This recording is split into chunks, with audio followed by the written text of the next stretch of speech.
Bueno, entonces tenemos que este texto que está en la primera carta a los Corintios, capítulo 2, nos lleva a estar relacionado con textos que están en Isaías, dos textos de Isaías, que son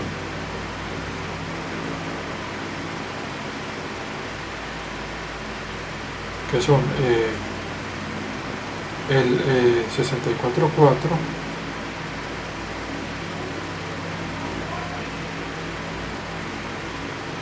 y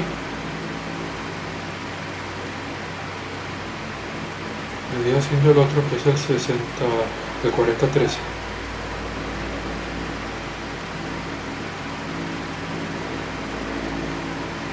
Entonces, estos son los textos. Voy a leer primero este de acá, ¿cierto? Y después este, para que, ¿en qué consiste este estudio contextual? Consiste en, una vez que leímos pues el capítulo 2 y algunos textos de la primera carta a los Corintios, también mencioné lo de que en esta época se menciona o se ofrece el nuevo pacto, que sabemos que está conectado con Jeremías, o sea que son revelaciones que tienen ya presencia en el Antiguo Testamento o anuncio. Entonces eso nos permite esos simples hechos, y teniendo en cuenta también que en el capítulo 15 de la primera a los Corintios, de esta misma texto, está el Evangelio de la muerte, sepultura y resurrección, y que en ese mismo capítulo 15 se habla de una resurrección, más o menos en el verso 50, que es una resurrección, digamos que tiene relación con la segunda venida de nuestro Señor Jesucristo. Pues no sé si deba mencionar que sabemos que es que llamamos parucía, o digamos cuando suena la trompeta, que se presenta esta resurrección, pero es para el establecimiento del nuevo pacto, o sea, reino milenial, en el cual los miembros de la Iglesia de Dios van a reinar con Cristo, es decir, los fieles de esta Iglesia de Dios, los obedientes, van a reinar con Cristo en este reino milenial. Pero entonces fijémonos que es una resurrección para la tierra, y ya podríamos establecer la diferencia de que no es la resurrección de los miembros del cuerpo de Cristo que van a resucitar en lugares celestiales, que como he mencionado, esto está en la carta a los Colosenses capítulo 3 verso 4, pues este grupo de creyentes de esta presente dispensación tienen las bendiciones más arriba de los cielos, pues digamos a la diestra del Padre, ya que estos creyentes, o los que creemos en esta dispensación, hemos sido unidos a Cristo, no solo en su muerte, crucifixión y resurrección, sino también, como está en el capítulo 2 de la carta a los Efesios, versículos 6, 7, principalmente 5, 6 y 7, hemos sido ascendidos y sentados con Cristo en los lugares celestiales. O sea que son bendiciones espirituales en el cielo, en la presencia de Dios. Entonces voy a leer este capítulo 64 para ver qué más elementos vemos relacionados con este texto. Bueno, entonces la última vez quedé en leer en el libro de Isaías el capítulo 64, verso 4, porque estamos en esto de buscar la referencia cruzada de los textos, en este caso del texto de 1 Corintios capítulo 2, verso del 7 al 9. Entonces voy a leer, primero leo el verso 4 y después leo un verso después y luego otro anterior. Estoy viendo que el capítulo 64 es corto, el capítulo 64 de Isaías. Entonces voy a comenzar a leer para ver qué elementos va uno identificando. De entrada uno puede decir que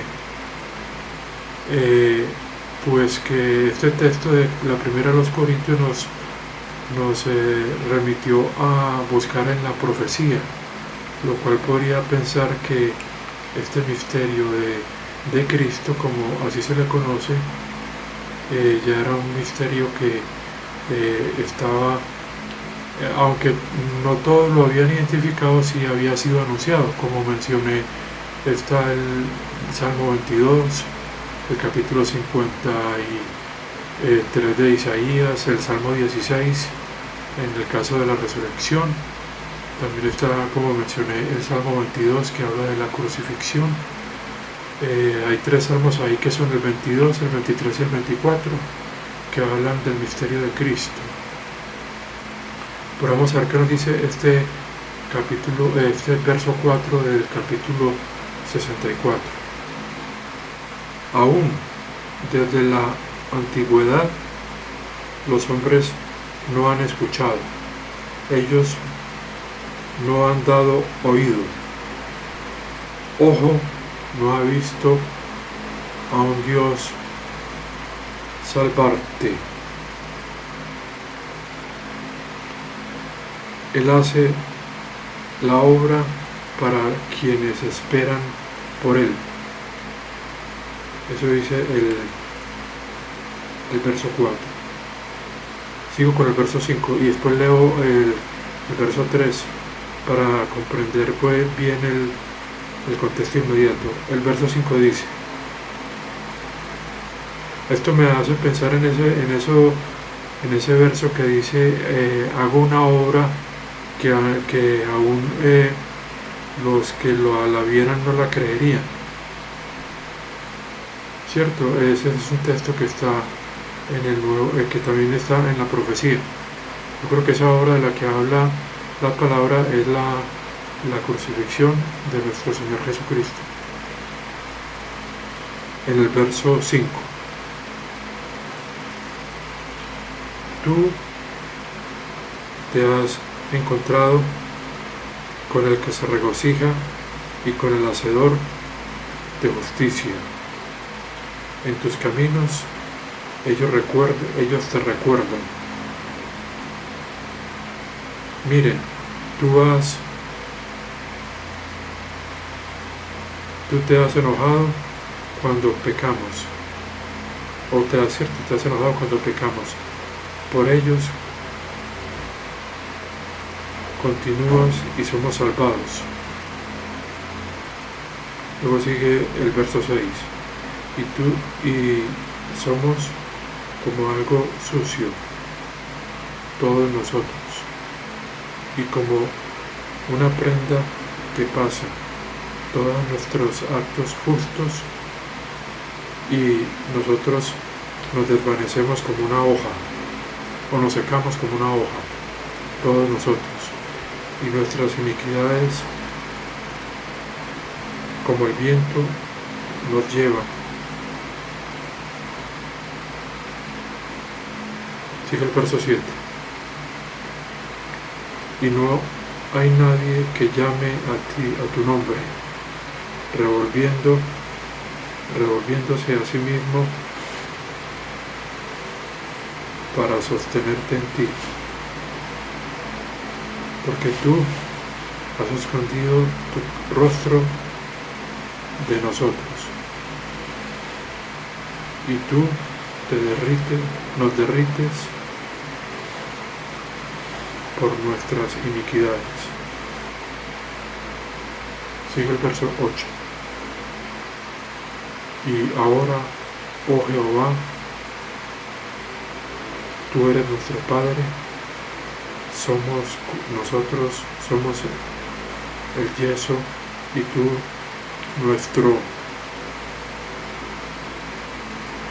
hacedor,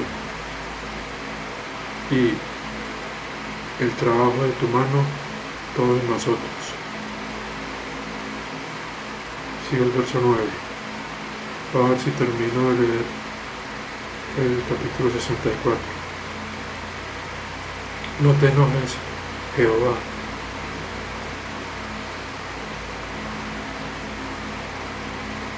No para siempre recuerden nuestra iniquidad. Mira, observa atentamente, te lo suplicamos. Tu pueblo somos todos nosotros.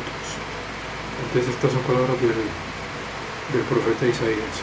Sigue el verso 10. Tus ciudades santas han sido un desierto. Sión un desierto ha sido. Jerusalén una desolación. Yo creo que aquí habla de los juicios que durante la dispensación de la ley sufría la nación de Israel, en este caso también Sión, que es como una localidad, y Jerusalén, debido a la infidelidad del pueblo de Israel.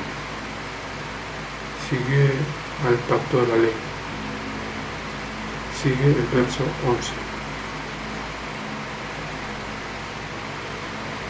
Nuestra casa santa y hermosa, donde la alabanza a ti, nuestros padres, hicieron nuestros padres, ha sido quemada con fuego, y todas nuestras cosas deseables se han vuelto estériles, se han vuelto un desperdicio. Y en el verso 12. Porque por estas refrénate, Jehová. Por estas te refrenas, Jehová. Tú eres silencioso y nos afliges con toda llaga. Voy a leer también los versículos iniciales del capítulo 64. Comienza así.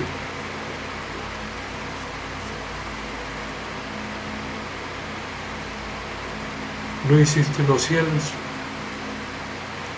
descendiste, de tu presencia fluyeron las montañas, como el fuego se enciende, como el fuego enciende la paja, el fuego causa que el agua hierva, para hacer conocido tu nombre a tus adversarios. De tu presencia las naciones tiemblan. Sigue el verso 3. En tu acción cosas temerosas. En tu hacer cosas temerosas no esperamos. Tú descendiste de tu presencia, fluyeron las montañas.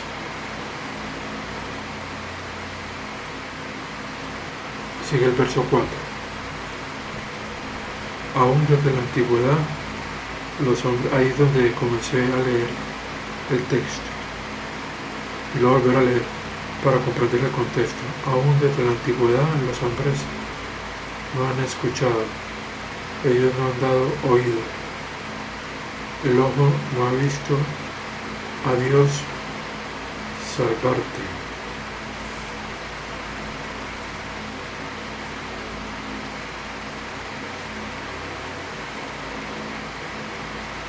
Él hace su obra para los que lo esperan. Y entonces ahí fue cuando yo lo relacioné con el texto que dice que Él va a hacer una obra que aún los que la vieran no la creerán. Yo creo que esta obra se refiere a la muerte, o sea, a la sabiduría de Dios, que es la muerte de Cristo. Por eso se dice Cristo la sabiduría de Dios. O sea que por ejemplo, en los proverbios se habla de la sabiduría, y ya uno ve cómo en el Nuevo Testamento se revela este secreto de que la sabiduría de Dios, que es como tontería para el hombre, es cómo Dios se sacrifica y muere en la cruz para la salvación del pecador. Entonces quisiera, en este momento me acuerdo de este capítulo 15 de la primera a los Corintios, donde se menciona que la crucifixión, la sepultura y la resurrección estaban ya mencionadas en las Escrituras. Por eso este evangelio dice de acuerdo a las Escrituras, o sea, según las Escrituras. Este evangelio que está en el capítulo 15 de la primera carta a los Corintios, que es un contexto cercano para este verso de 1 Corintios capítulo 2. Aquí lo tengo.